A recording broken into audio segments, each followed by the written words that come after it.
Buenos días. Es un gusto saludarlos en este día. No sé si es mañana o tarde por donde anda usted, pero espero que esté gozando de la bendición del Señor y que este curso esté sirviendo para su vida, su ministerio, su relación con Dios.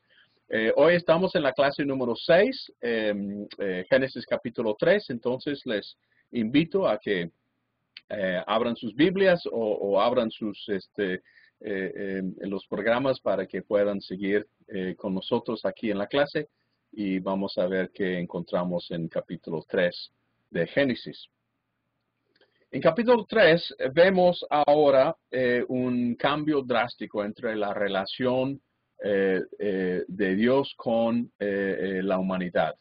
Esta relación tan buena e íntima y positiva que hemos visto hasta ahora se va a quebrantar por completo por la influencia de alguien que se aprovechó de sus corazones. Los seres humanos ahora van a dudar de la bondad, la generosidad de Dios, y eso los va a llevar a rechazar los límites que Dios había puesto en sus vidas. El hombre y la mujer tienen que decidir si van a aceptar la vida que Dios les está ofreciendo o si van a ir por su propio camino. Y como nosotros ya sabemos, y por el mundo en que vivimos, sabemos que ellos decidieron hacer la cosa a su manera, por su propio camino. Pero vamos a analizar un poco cómo llegó a suceder eso. Entonces vamos a leer Génesis 3, versículos 1 al 7.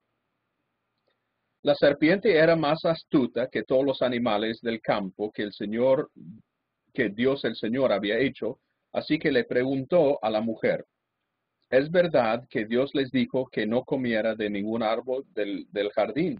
Podemos comer del fruto de todos los árboles, respondió la mujer, pero en cuanto al fruto del árbol que está en medio del jardín, Dios nos ha dicho: no coman de ese árbol ni lo toquen, de lo contrario morirán.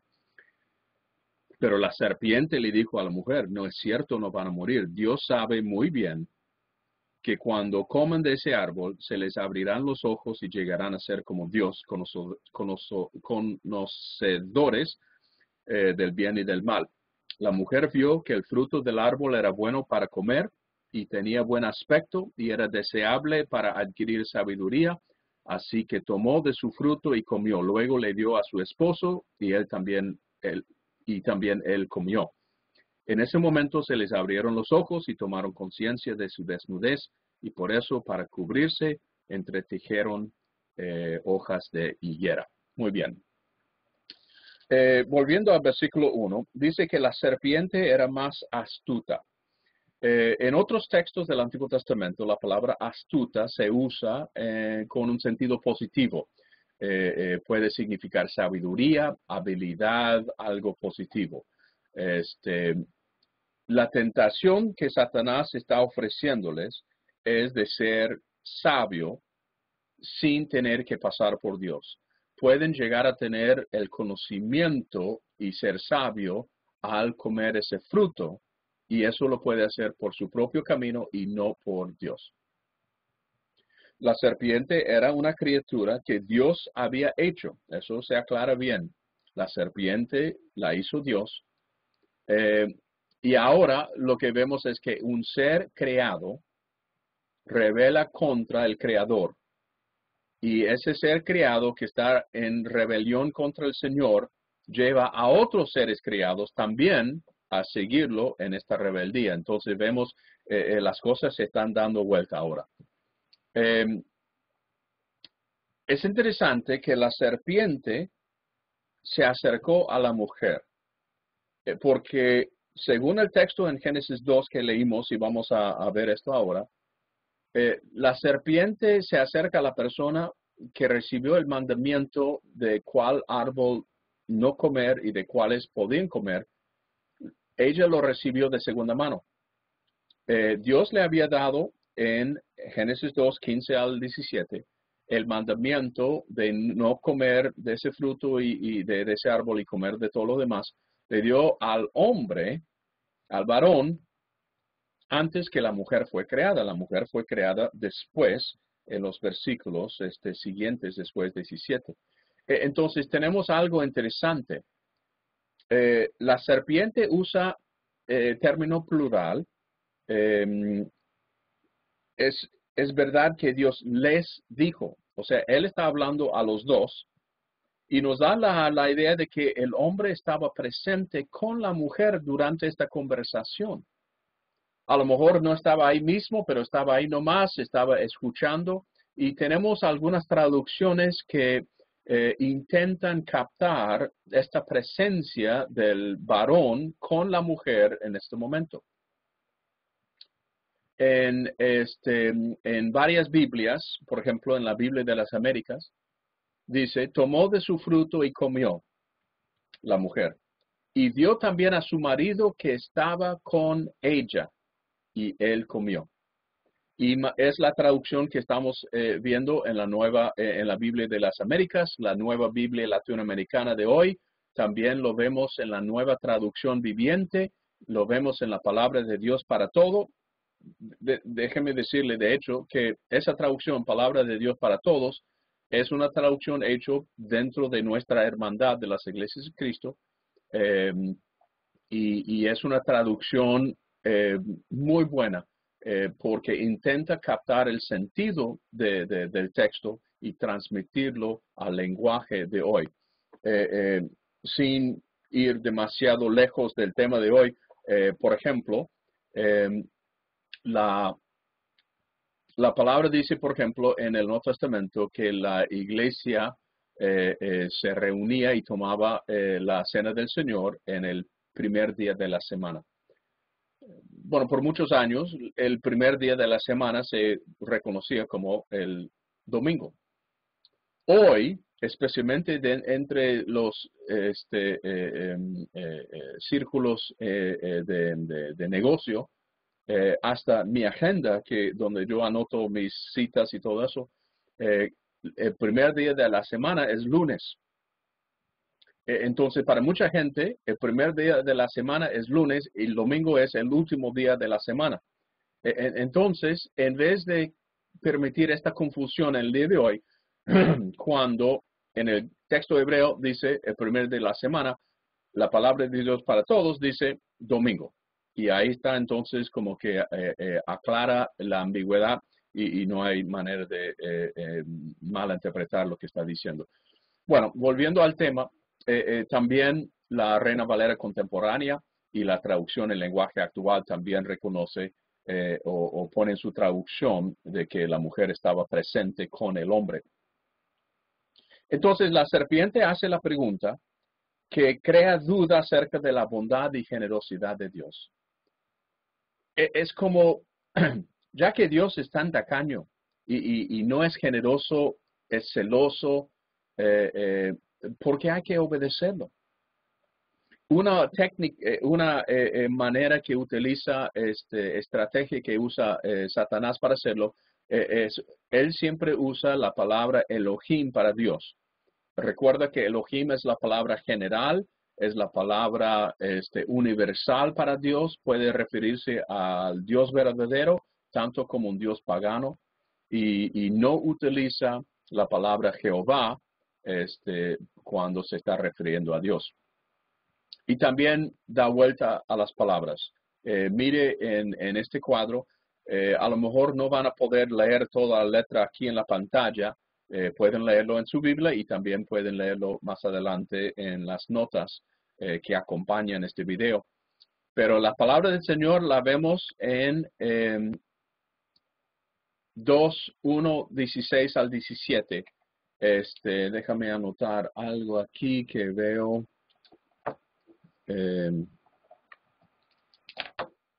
Un error. Las palabras del Señor. Vemos las palabras del Señor en capítulo 2. Vemos las palabras de la serpiente y vemos las palabras de la mujer. Y en eso se ve ciertas distorsiones. Entonces, estas son las distorsiones. Las palabras de Dios comienzan con permiso o autorización, como vimos, y generosidad. Pueden comer de todo. La serpiente lo hace una prohibición completa, no pueden comer de ningún árbol, y la mujer minimiza la generosidad de Dios al agregar unas ideas de que nosotros ni podemos tocarlo. La serpiente contradice a Dios y lo contradice directamente. Dios dice, en el día que le comas, ciertamente morirás. Y la serpiente dice, no es cierto, no van a morir. La mujer, como hemos dicho, agrega la prohibición de no poder ni tocar el fruto del árbol. Y también la mujer minimiza la fuerza de la consecuencia al quitar la palabra ciertamente. Entonces, son maneras que la palabra de Dios está siendo distorsionada al llegar al ser humano y también en sus mentes. Ahora, es interesante que el hombre es la persona que recibió este mandamiento directamente de Dios. Y el hombre, que parece que estuvo presente, no dice nada. Y la mujer es la persona que está hablando. Al hombre le tocaba defender la gracia de Dios, el carácter generoso de Dios, pero no lo hace. El hombre se mantiene callado y permite que su mujer hable por él. Y comenzamos a ver algunas de las tensiones que Satanás está aprovechando, la serpiente está aprovechando entre estas dos personas, cosa que vamos a ver hasta el día de hoy. La respuesta de la mujer es técnicamente correcta, pero no refleja la generosidad de Dios. Hay un tono como que Dios está privándonos de algo especial.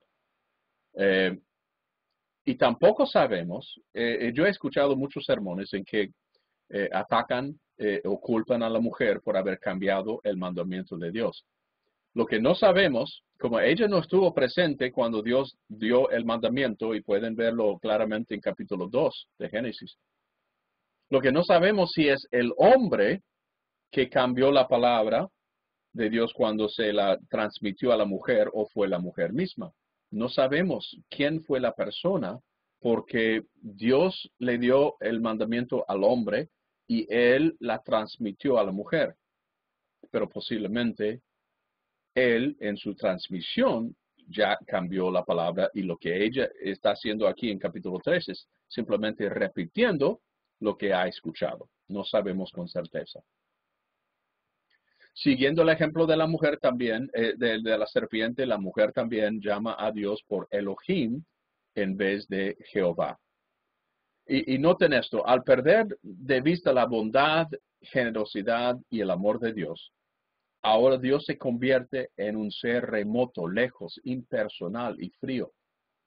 Y es una de las cosas con que debemos luchar constantemente, de asegurar de que Dios es en las mentes, en la vida de nuestros hermanos, en nuestras congregaciones. Dios es alguien cerca, no está lejos. Es un Dios personal. Él se preocupa por nosotros individualmente. Es un Dios de mucho cariño, de mucho calor. Iba a ser calor humano, pero es calor divino. Y no es un Dios desinteresado, no es un Dios alejado, no es un Dios que cruza los brazos y como que no me importa lo que sucede en la vida de esta gente. Dios es un Dios a quien nosotros también podemos acercar. El ser humano es culpable de levantar una cerca alrededor del mandamiento de Dios. El mandamiento era no comer de fruto. ¿Qué hace el ser humano? O fue el hombre o la mujer. Ni podemos tocarlo. Entonces, este es el mandamiento de Dios y ponen una cerca para no caer en problemas.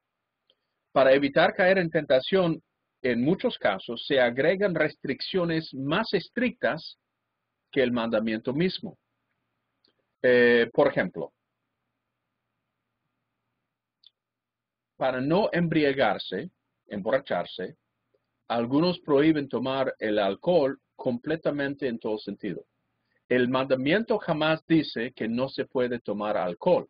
el mandamiento dice que no se debe embriagarse, no se debe emborracharse. Pero este es el mandamiento, no se puede emborrachar. Pero sabemos, si uno no toma nada, jamás va a embriagarse. Entonces vamos a hacer que este ahora es el mandamiento de no se puede tomar nada de alcohol.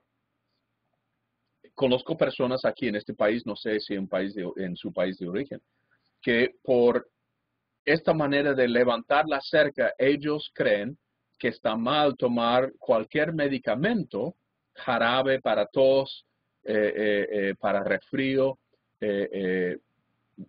cualquier jarabe que contiene alcohol. NyQuil es una marca de jarabe muy común aquí en este país y contiene, no me acuerdo cuál porcentaje de su líquido es alcohol. Muchos de los jarabes para la garganta, para tos, garganta, tiene alcohol. Entonces, lo que sucede ahora no es que el mandamiento de Dios que dice no se puede emborrachar, no se debe emborracharse, ahora es no se puede tomar cualquier líquido que tiene alcohol. Y el problema viene ahí cuando esas reglas humanas se convierten en el mandamiento de Dios y se usan esos mandamientos de Dios, del hombre para juzgar a otros. La misma lucha que tuvo Jesús con los judíos en cuanto a las leyes del sábado, las leyes sabáticas. La ley decía no se puede trabajar, no se debe trabajar en el día del sábado. Pero la pregunta era, ¿qué significa trabajar? ¿Qué significa trabajar? Entonces ellos tenían enseñanzas elaboradas de, bueno, por ejemplo, en cuanto a las sandalias. Si las sandalias estaban hechas 100% de cuero, uno lo podría llevar puesto el día sábado. Pero si usaban clavitos para atar las diferentes piezas juntas, para juntarlas, entonces esas no se permitía porque tenían clavos de metal y eso lo hacía más pesado y eso ya era trabajo levantar esos. Decía cuando uno se levantaba de la cama en el día sábado, de que si uno se empujaba con las manos para levantarse de la cama, eso ya era trabajo y prohibido. Pero si uno daba vuelta y se paraba solo, eso no era trabajo. Entonces eso estaba permitido. Y vemos que hicieron del mandamiento de Dios una sinfín de diferentes mandamientos humanos y Dios queda cada vez más lejos del ser humano. Entonces, lo mejor es simplemente cumplir con lo que la palabra dice, no agregar ni quitar. Porque a veces es por nuestra desconfianza en Dios, como que Dios es un Dios tan malo, tan estricto, tan preocupado por el juicio y la justicia, que Él va a castigar hasta las personas que se acercan al mandamiento, no solamente los que lo quiebran. Entonces, cuando desconfiamos en Dios, ya estamos encontrando justificación para nuestra rebeldía. Por un lado, la serpiente dice la verdad. ¿Murieron Adán y Eva en el momento de comer de fruto? Bueno, de lo visto, no. Sabemos que en cierto sentido ya estaban comenzando a morir, pero no murieron instantáneamente. Entonces, la idea es que la serpiente está insinuando que Dios quiere retener alguna buena bendición. Él tiene algo bueno y no quiere que los seres humanos lo tengan. Y lo que hemos visto en toda la Biblia es que Dios es un Dios generoso que comparte todo lo que tiene y está más que dispuesto a darnos lo que nos hace falta para nuestras vidas. La serpiente sigue hablando media verdades. Los ojos de los seres humanos sí fueron abiertos, pero no llegaron a ser como Dios. Entonces, recibía una parte, pero no de todo lo que decía él. Otra cosa interesante, y ya lo mencionamos en capítulo 2, las características del árbol y del fruto de ese árbol en el medio del jardín de conocimiento de bien y mal las características son iguales a todos los demás árboles en el jardín. O sea, si la mujer quería un árbol lindo, con fruto lindo y bueno para comer, ya lo tenía. Ella quería algo que ya tenía. Y mire cómo sucede esto en nuestras vidas. Buscamos la felicidad, pero ya tenemos acceso a toda la felicidad que hay. Una persona casada busca amor por todos lados y lo tiene en su propio hogar. Quiere tener una buena relación íntima con alguien en que puede confiar y ahí está la casa. Pero a veces hay que trabajar un poco para lograrlo, pero muchas más trabajo para conseguir algo prohibido en vez de invertir esa energía en algo que ya está en su propia casa. Entonces, Eva y Adán tenían todo lo que necesitaba ahí en el jardín sin tener que comer de ese árbol prohibido, pero ellos decidieron hacerlo de todos modos. El fruto también le ofrece sabiduría a la mujer sin tener que buscarla en Dios. Proverbios 1:7, un texto que me imagino que ustedes conocen bien, dice que el principio de la sabiduría es el temor de Jehová. Dios ofrece todo lo que nos hace falta en la vida, pero el ser humano intenta lograr todo lo que queremos en la vida sin Dios. La sabiduría viene por Dios. Si yo intento buscarlo por mi propio miedo, mi propio camino, mi propia manera, de una y otra voy a fallar. Entonces, este sí es un mensaje que se puede predicar fácilmente. Ahora una pregunta simplemente de interés, digamos, que siempre nos queda. ¿Por qué en la tradición se dice manzana por el fruto prohibido? Por casi 2000 años se ha identificado el fruto prohibido con la manzana y entonces la pregunta es ¿de dónde salió todo eso? Porque es obvio en el texto que no indica de ninguna manera cuál es el fruto. Bueno, viene por un proceso un poco enredado, pero interesante a la vez. En los primeros siglos después de Cristo, comenzaron a buscar maneras de traducir el texto bíblico de hebreo y griego al idioma que uno podría entender. La primera traducción fue la Septuaginta al griego, y la segunda traducción realmente a nivel mundial, que llega a ser más importante, es la Vulgata, que fue hecho por Jerónimo, más o menos en el año 380 después de Cristo, y fue al latín. En la traducción latina, en muchas de nuestras traducciones, versículo 5 termina con la palabra de capítulo 3, termina con la palabra el mal o maldad. Y en latín, maldad se traduce malum. Pero también malum se puede traducir como manzana. Entonces, algunos podrían leer este último versículo, esta última parte de 3:5, como llegarán a ser como Dios, conocedores del bien y de la manzana. Entonces es ahí donde hubo una confusión de que si era mal o manzana y entonces desde ese momento se ha unido la manzana con el pecado, el fruto prohibido. También se ha unido este pecado, identificado ese pecado con el sexo. Y vamos a ver eso enseguida. Ok, en versículo 6, el hombre estuvo presente, parece, con la mujer y no dijo nada. Y su silencio dice mucho.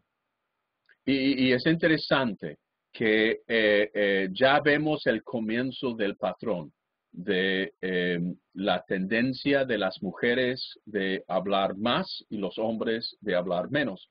Es un hecho ya comprobado por la ciencia social que las mujeres tienden a usar muchas más palabras por día que los hombres.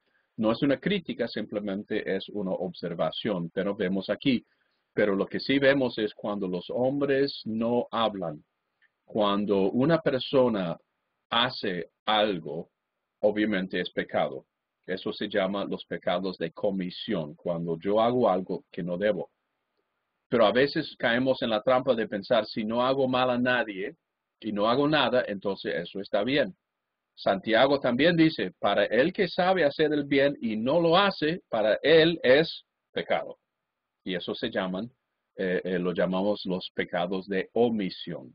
El hombre aquí está silente, está silente, no está hablando, entonces está culpable de ese pecado de omisión.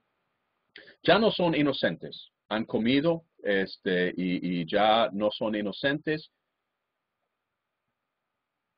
Ok, bien, no sé qué pasó, pero el conocimiento de su maldad les trajo pena y vergüenza, y de repente están enfocados en sí mismo y no en el propósito de Dios y en la creación.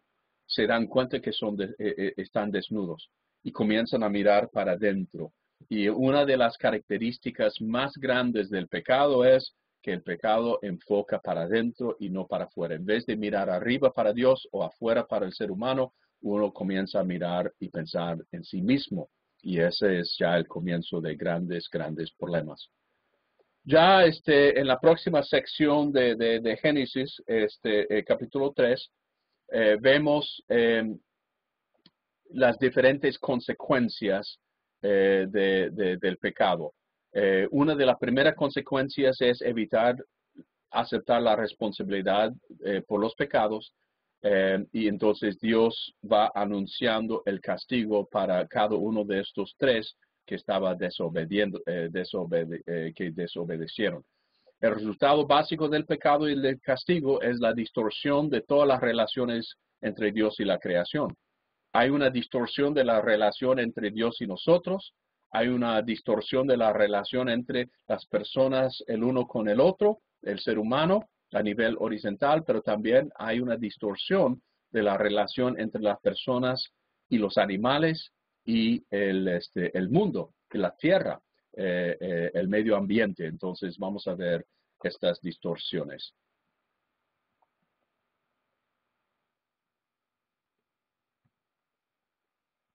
Estoy con algunos problemas aquí. Déjame pausar la grabación un segundito y enseguida vuelvo. Muy bien, aquí estamos de regreso. No sé qué está pasando. Ayer grabé toda esta clase y cuando llegué a verlo en la grabación me di cuenta que no estaban avanzando las diapositivas, se quedaron nada más en la diapositiva principal y hoy estoy regrabando esa misma clase, entonces a veces la tecnología no nos ayuda para nada.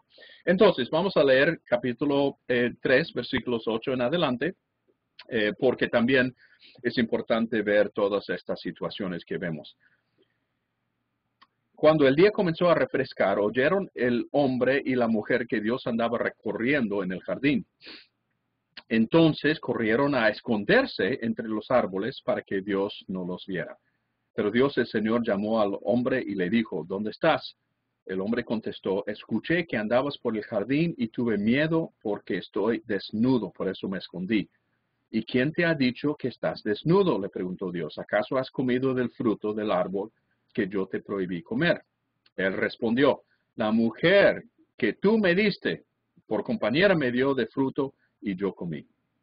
Entonces el Señor le preguntó a la mujer, ¿qué es lo que has hecho? La serpiente me engañó y comí, contestó ella. Dios el Señor entonces dijo a la serpiente, por causa de lo que has hecho, maldita serás entre todos los animales, tanto domésticos como salvajes.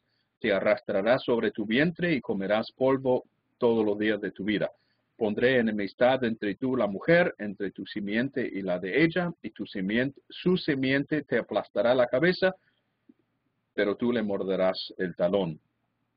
A la mujer le dijo, multiplicaré tus dolores en el parto y darás a luz a tus hijos con dolor, desearás a tu marido y él te dominará. Al hombre le dijo, por cuanto le hiciste caso a tu mujer y comiste del árbol del que te prohibí comer, maldita será la tierra por tu culpa. Con penosos trabajos comerás de ella todos los días de tu vida. La tierra te producirá cardos y espinas y comerás hierbas silvestres. Te ganarás el pan con el sudor de la frente hasta que vuelvas a la misma tierra de la cual fuiste sacado, porque polvo eres y al polvo volverás. Muy bien. Versículo 8. En vez de acercarse a Dios, ahora el ser humano se está escondiendo de Dios. Los mismos árboles que Dios había puesto en el jardín para beneficiar y para bendecir sus vidas, resulta que ahora estos árboles sirven como instrumentos para esconderse de Dios. Y fíjese, ¿cuántas veces convertimos los dones y regalos que Dios nos ha dado y los convertimos en algo que Dios nunca quiso? Dios puso los árboles para bendecir al ser humano y nosotros los convertimos en algo para crear una barrera entre nosotros y Dios. Pero Dios, a pesar de eso, Dios sigue buscando. Dios busca al ser humano y esta búsqueda sigue hasta el día de hoy. Cuando intentamos escondernos de Dios, Él sigue buscándonos porque así es su amor y así es su misericordia y Él quiere seguir buscando esta relación con nosotros. En el texto, Dios se dirige al hombre porque fue al hombre que Dios le dio el mandamiento y el hombre tenía la responsabilidad primaria de obedecer este mandamiento. Y cuando Dios se le acerca, ¿cuál es la respuesta del hombre? Fíjese lo egocéntrico que es. En versículo 10, el hombre contestó, yo escuché que andabas por el jardín y yo tuve miedo porque yo estoy desnudo, por eso yo me escondí. Yo. Es el famoso problema del yo-yo. Que muchos sufrimos en esta tierra y en este mundo. Entonces, en vez de estar enfocado en Dios, en otra persona como su mujer en este momento, está enfocado en el yo. Y también es una indicación de que las cosas, las prioridades no están bien. Cuando estás hablando con alguien y solamente pueden hablar del yo, ya sabemos que hay algo que no está bien. El hombre entra en esta conversación con Dios y cuando Dios le habla, utiliza en hebreo, pronombres singulares. Entonces Dios mismo reconoce que Él dio el mandamiento al hombre, al varón, a Adán, y fue dado directamente a Él, por eso Dios está hablando a Adán en términos no plurales, sino singulares, de que yo te di este mandamiento. Y fue dado únicamente a él. Pero en vez de reconocer su pecado, el hombre echa la culpa a la mujer y también a Dios, que tú me diste. Su respuesta es muy diferente de su reacción inicial a la mujer. Si la mujer estaba confundida de los detalles del mandamiento, le correspondía al hombre aclararlo. Él tenía que hablar, él tenía que lidiar para que la mujer no cayera en pecado, pero él simplemente se quedó a un costado y ahí vemos lo que sucede. La mujer, en su turno, le echa la culpa a la serpiente, pero reconoce que fue decepcionada, cosa que el hombre jamás reconoció, y entonces tampoco echa la culpa al hombre y tampoco a Dios, solamente a la serpiente, no echa la culpa a ninguna otra. Dios no habla con la serpiente directamente, va al castigo y Dios la maldice. Ahora, hay unas cosas interesantes aquí porque hay algunas teorías que serpientes en tiempos antiguos caminaba erecto y después de esto estaban caídos sobre el polvo, arrastrándose. No dice eso. Lo que dice es que te arrastrarás, que van a arrastrarse, pero puede ser que eso ya estaba, digamos, era la misma situación. Y este castigo parece algo metafórico porque va a comer polvo el resto del día. Bueno, yo no sé, no creo que las serpientes comen polvo. Va a estar ahí arrastrándose, pero no comen polvo. Entonces es una manera de decir que van a estar en una posición subordinada, la posición más baja que se puede hacer de estos animales de la tierra o de los reptiles que andan por arriba de la tierra. Habrá conflicto entre los descendientes de la serpiente y los descendientes de la mujer.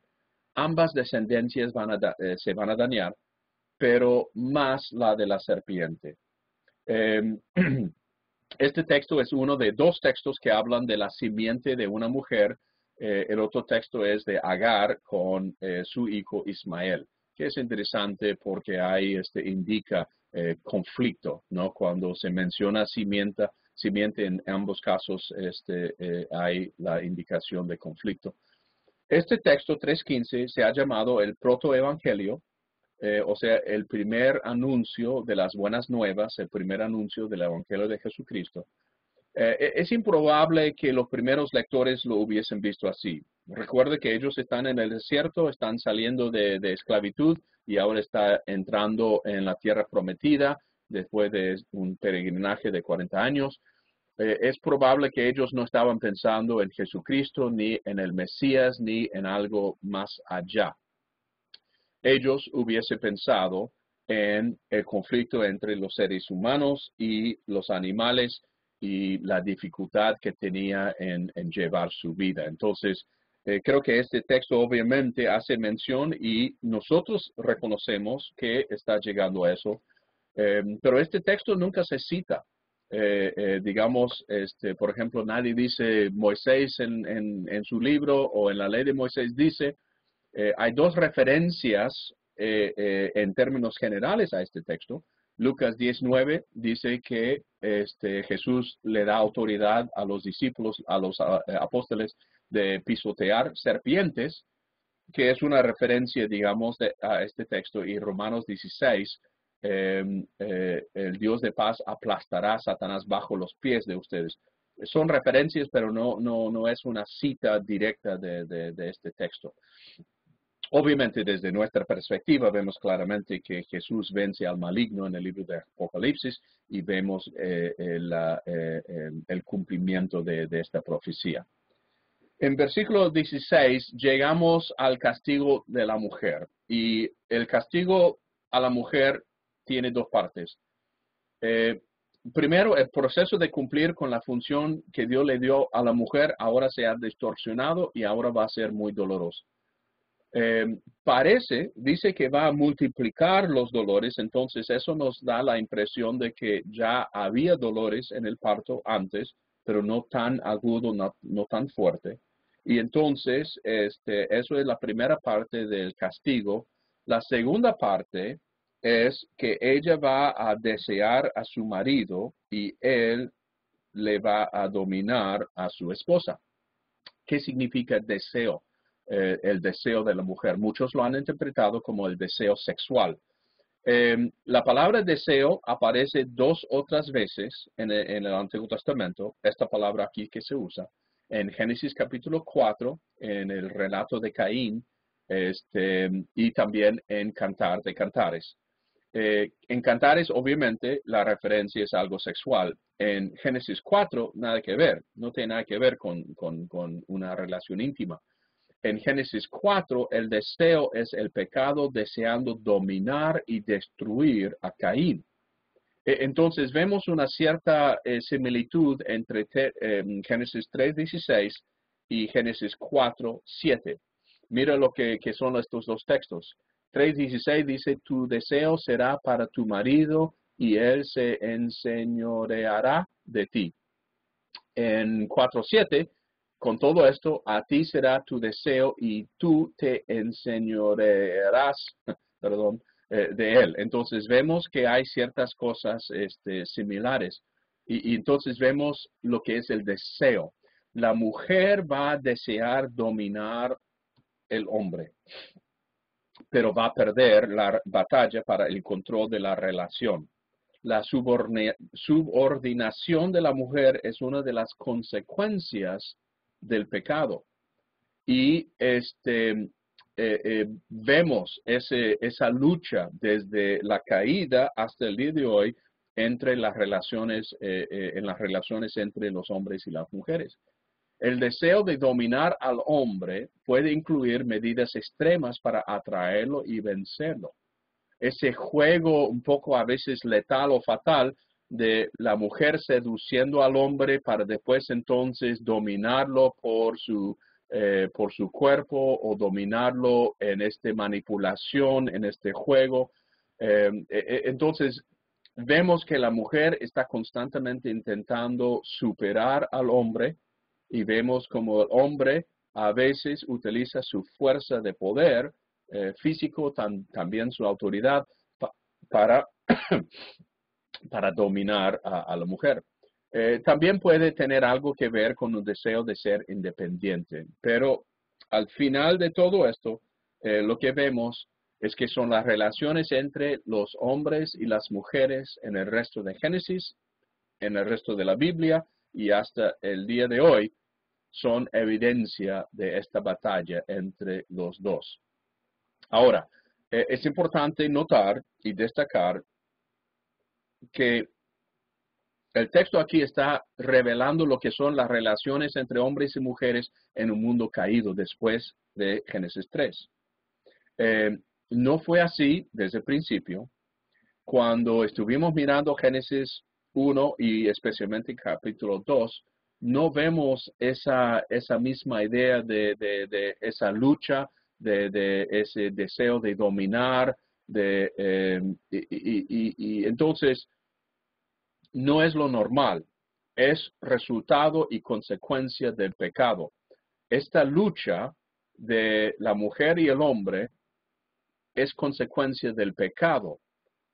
Y no es justificación del maltrato de como que Dios quiso que fuera así. Dios quiso lo que vemos en Génesis 2. Como resultado del pecado, tenemos la lucha y el conflicto entre el hombre y la mujer. Y debemos aclarar en cuál condición nos encontramos. Cuando los hombres subyugan a las mujeres, están actuando bajo la maldición. Están actuando de este lado de Génesis 3. En Cristo somos nueva creación y debemos vivir como personas que reflejan el carácter del reino de Dios, no de un mundo caído. Nosotros sabemos que que en este mundo hay dolor, hay lágrimas, hay enfermedad, hay muerte, hay todas estas cosas. Pero en el cielo ninguna de esas cosas va a existir. No habrá más llanto, no más lágrimas, no habrá muerte. Entonces, no debemos tomar lo que es nuestra experiencia actual en el mundo y decir que es lo que Dios quiso, porque no. En el principio no era así, en el final no será así, y es simplemente la condición del pecado en que estamos viviendo en este momento. Entonces, cuando llegamos al libro de Apocalipsis en 22:3, dice que se va a quitar la maldición y ya no habrá más maldición. Entonces, la maldición de capítulo 3 ahora no tendrá lugar en el nuevo cielo y la tierra. Entonces, la pregunta para nosotros es, ¿cuánto de ese mundo venidero debemos intentar manifestar en nuestras iglesias hoy? Obviamente, no podemos quitar las consecuencias del pecado. No podemos quitar las consecuencias de la muerte, de la enfermedad. Habrá más llanto y lágrimas. Pero hay otras cosas que nosotros comenzamos a practicar aquí en la tierra. Comenzamos a demostrar el fruto del Espíritu. Porque el Espíritu de Dios ahora habita entre nosotros y nos ayuda a vivir de una manera según el nuevo reino, no según el mundo actual. Entonces, de alguna manera, nuestras iglesias deben comenzar a reflejar el mundo venidero, el reino total de Dios. De alguna manera, nosotros debemos vivir y buscar vivir nuestras vidas como antes de Génesis 3, no después. Las consecuencias para el hombre También son múltiples. El castigo para el hombre es que le va a costar duro cumplir con la función que Dios le había dado, trabajar y cuidar la tierra. Es el resultado de haber obedecido la voz de la mujer en vez de la voz de Dios. Y su falta de acción le permitió a su mujer ser engañada. Entonces, como él descuidó de esa relación, ahora va a tener más trabajo y una vida más complicada. Es interesante. El hombre fue criado de la tierra y su propósito fue de trabajar y mantener la tierra. Disfrutó una posición exaltada por encima de la tierra. Pero ahora él va a estar subordinado a la tierra y va a volver a la tierra cuando muere. Salió de la tierra y ahora va a volver de la tierra. Por la gracia de Dios, ninguno de los dos mueren inmediatamente, pero sí van a morir porque no tienen acceso al árbol de la vida. Entonces, el hombre sale de la tierra, tiene el trabajo de cuidar la tierra, pero ahora la tierra está rebelando contra el hombre y resulta difícil y ahora después al final regresa. Es un ciclo bien llamativo. Nosotros no somos herederos del pecado de Adán, pero Adán es responsable que el pecado haya entrado en el mundo y esa influencia ha llegado a todos los seres humanos. Cada uno peca por su propia cuenta, pero también hay que darse cuenta que vivimos en un mundo donde cuando nace un bebé sin pecado, todas las personas alrededor de ese bebé son pecadores. La mamá de ese bebé, el papá de ese bebé, los abuelos, los tíos, los amigos, las maestras y los profesores, todos son también metidos en pecado. Entonces no es una cuestión de que estamos heredando el pecado de Adán, pero más bien el pecado de Adán ha contaminado tantas cosas y tantas personas hasta la tierra misma que hay muy poca probabilidad, hasta no ha sucedido menos en un solo caso de Jesús, de que una persona haya logrado escapar de las consecuencias del pecado. Esta influencia es tan grande. Somos culpables de nuestros pecados, ¿no? Ahora, por primera vez en los últimos versículos de capítulo 3, después de la caída, después del pecado, Adán nombra a Eva. Y no es por casualidad que después de la caída el hombre intenta poner su sello de ahora yo te voy a nombrar como demuestra indicación de autoridad. Y ahora entonces tenemos esa lucha de que la mujer a veces se ve como la propiedad del hombre. No fue así antes, pero ahora después del pecado sí lo es. La gracia de Dios cubre a Adán y Eva con pieles. También es interesante que la primera muerte que vemos después del pecado no es la muerte de Adán y Eva. Lo que vemos es la muerte de unos animales que estuvieron sacrificando su cuerpo, su vida, para dar pieles a Adán y Eva. Entonces sí hay muerte, pero no son Adán y Eva que mueren. Lo que sucede es que la gracia de Dios sirve, los deja al árbol de la vida. ¿Y cómo puede ser el hecho de no tener acceso al árbol de la vida una muestra de gracia? Fíjese, si nosotros en nuestro pecado tuviésemos acceso al árbol de la vida, significa que vamos a vivir para siempre, a la eternidad, con pecado. Pero la gracia de Dios nos obliga a separarnos de la vida eterna por ahora para que pudiese morir para después poder vivir una vida eterna. Nuestras vidas no van a seguir eternamente en este estado del pecado. La muerte, en cierto sentido, para todos nosotros, es un invitado un poco esperado.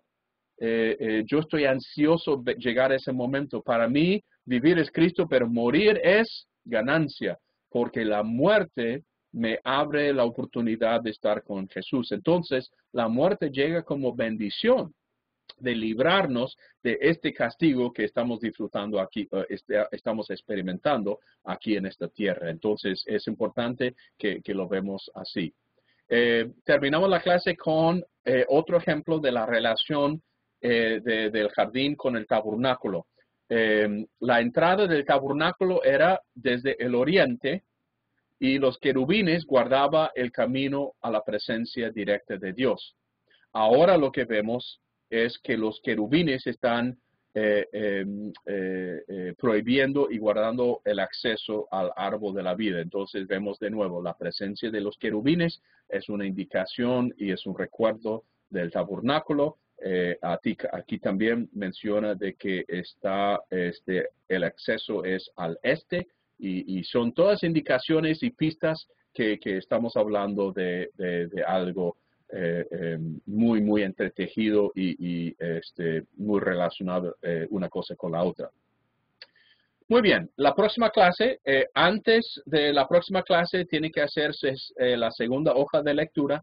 Recuerda que tiene que ser 2 versiones que normalmente no utiliza, por eso en la hoja, la versión que normalmente uso, y esa versión no debe cambiar. Cuando vemos a sus hojas, si usted normalmente usa la Reina Valera 60, es lo que siempre usa, pero queremos que las versiones pueden ser de otras versiones. Ahora, puede variar las versiones, las otras 2 versiones, no tienen que ser siempre las mismas. La idea es de expandir un poco su conocimiento, aprovechar esta oportunidad para leer en una versión diferente y puede ir comparando para ver si a lo mejor sería de beneficio y provecho para ti. Les agradezco mucho su atención y su participación en esta clase. Espero que tenga un buen día, el resto del tiempo que le queda en este día o semana hasta la próxima clase. Que Dios lo bendiga. Nos vemos pronto.